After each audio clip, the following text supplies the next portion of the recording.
છે જે શ્રી ગોપાલદાસજીએ 500 વર્ષ પહેલાં લખ્યું.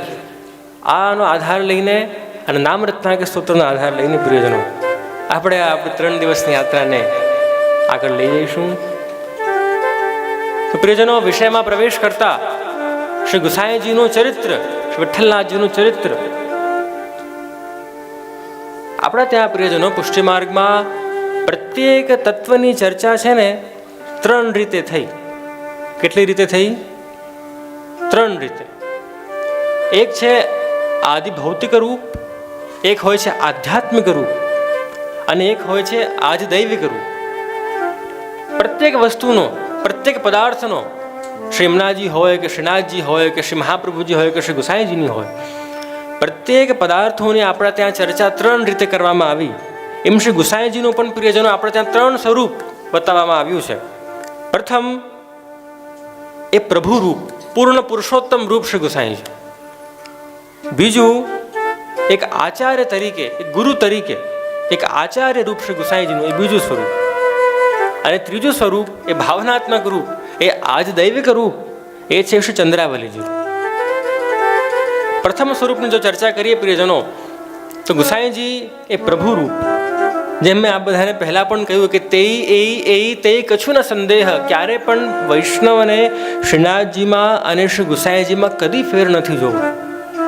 અરે આપણે પ્રસંગ આવે છે કે એક આગ્રાના એક વૈષ્ણવ હતા, એક બહુ હતી, એની સાસ એને ગુસાઈજીની પાસે લઈ આવ્યા કે કૃપાનાથ આપ યાકુ શરણાગત કરો और યાકુ બ્રહ્મ સંબંધ की दीक्षा दो, आने आप नाम मंत्र संभળાવો. वैसे गुसाई जी ने जहाँ सन्मुख बेसी आज्ञा થઈ છે કે તું मेरे पीछे जैसे मैं बोलूं वैसे तू बोलियो, અને આપે આજ્ઞા કરી શ્રી કૃષ્ણ શરણમ મમ. હવે આ બિચારા જે વહુ હતા એટલા ભોળા હતા, એટલા અપઠિત હતા કે એમનાથી શ્રી કૃષ્ણ શરણમ મમ આ મંત્ર પણ ન બોલાયો. અને ત્યારે એવું કહેવાય છે કે શ્રી ગુસાઈજી કહ્યું કોઈ बात नहीं, तो को मेरो नाम खबर है? तो कि हाँ आपको नाम विठ्ठल है, तो ऐसा कर तू अष्टाक्षर ये सब मंत्र छोड़, तू खाली मेरो नाम बोलियो और तुमको पुष्टि मार्ग को समस्त फल प्राप्त हो. અને એવું કહેવાય છે પ્રિયજનો કે આગ્રા ગઈ, બીજા કોઈ મંત્ર કે બીજા કોઈ ગ્રંથો ન આવડતા, પણ આખો દિવસ વિઠ્ઠલ વિઠ્ઠલ વિઠ્ઠલ વિઠ્ઠલ વિઠ્ઠલ વિઠ્ઠલ વિઠ્ઠલ વિઠ્ઠલ કર્યા કરે અને શ્રીનાથજી સાક્ષાત પધારતા અને આ બાઈને દર્શન આપતા હતા. તો એમ શ્રી ગુસાઈજી પોતે પ્રભુ રૂપ. એટલા પ્રસંગો પ્રિયજનો આપણને વાર્તાઓમાં મળે છે કે જે પ્રતિપાદિત કરે છે કે શ્રી ગુસાઈજી એ કોઈ સાધારણ આચાર્ય ન હતા, પણ આપ તો સાક્ષાત પ્રભુ જ હતા.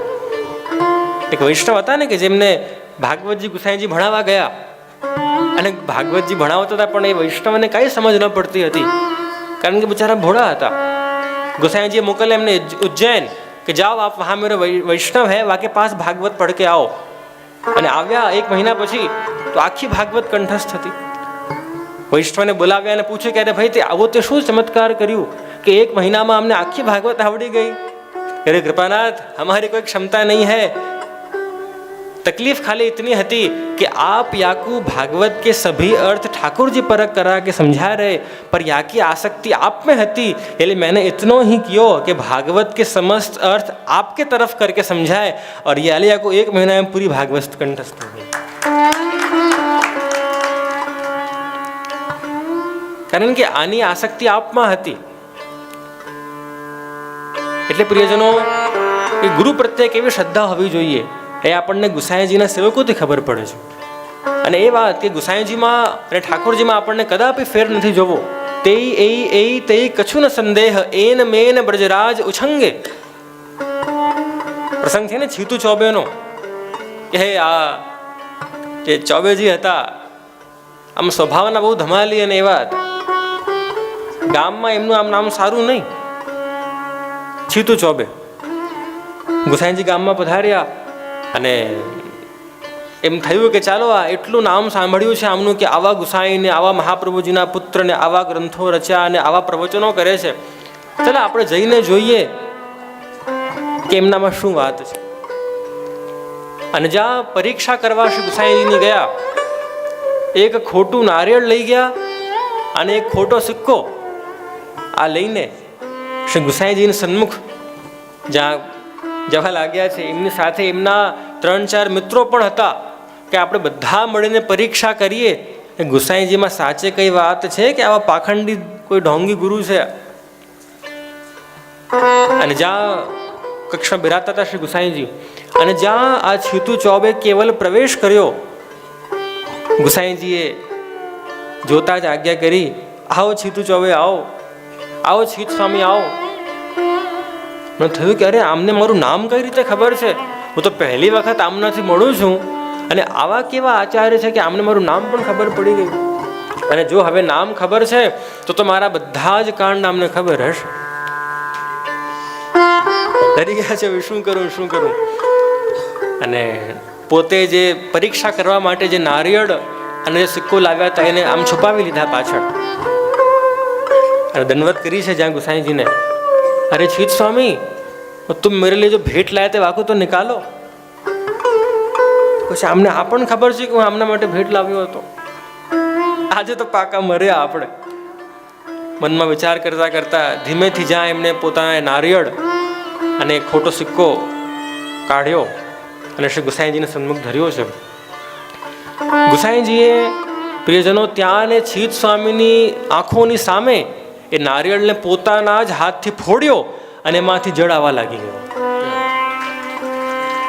અને આજે ખોટો સિક્કો લાવ્યા હતા, પોતાના ખવાસ મોકલ્યા કે જાઓ ખવાસ बाजार में जाके हमारे ठाकुर जी के लिए सुंदर फूल लेके आओ.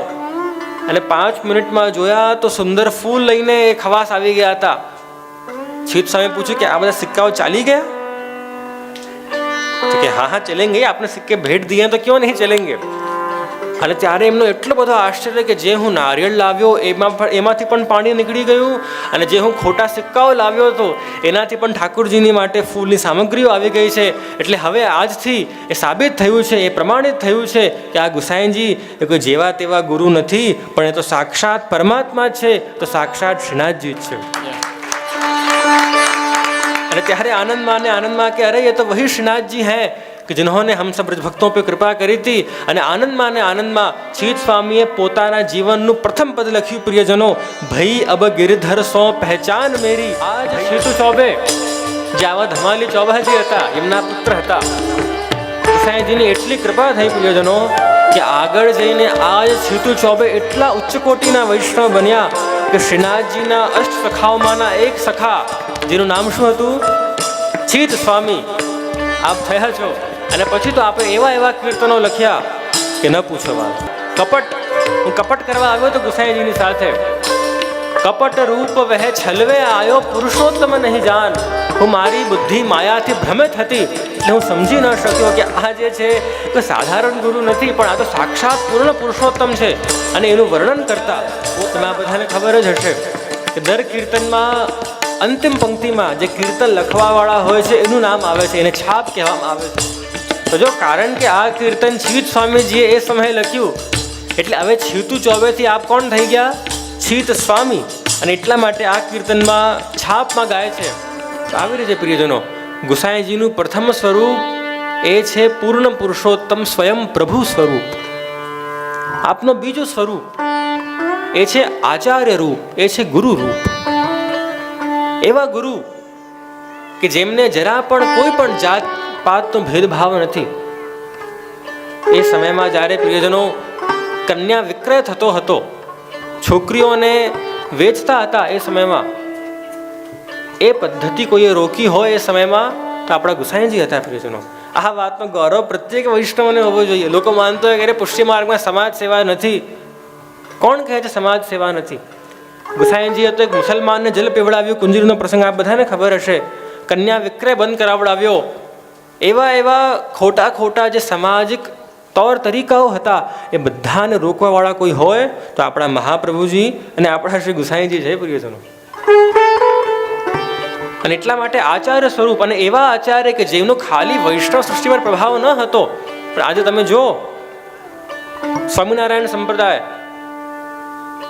એમના ત્યાં જે શિક્ષાપત્રી છે ને, જે સહજાનંદ સ્વામીએ લખી, શિક્ષાપત્રીમાં પણ એવો લખે છે સહજાનંદ સ્વામી સ્વામિનારાયણ સંપ્રદાયના કે જ્યારે પણ આ સંપ્રદાયના હરિભક્તોને કાંઈ પણ મૂંઝવણ હોય તો ભક્તિના રાજા એવા શ્રી ગુસાઈજીના સંપ્રદાયનું અનુકરણ કરવું.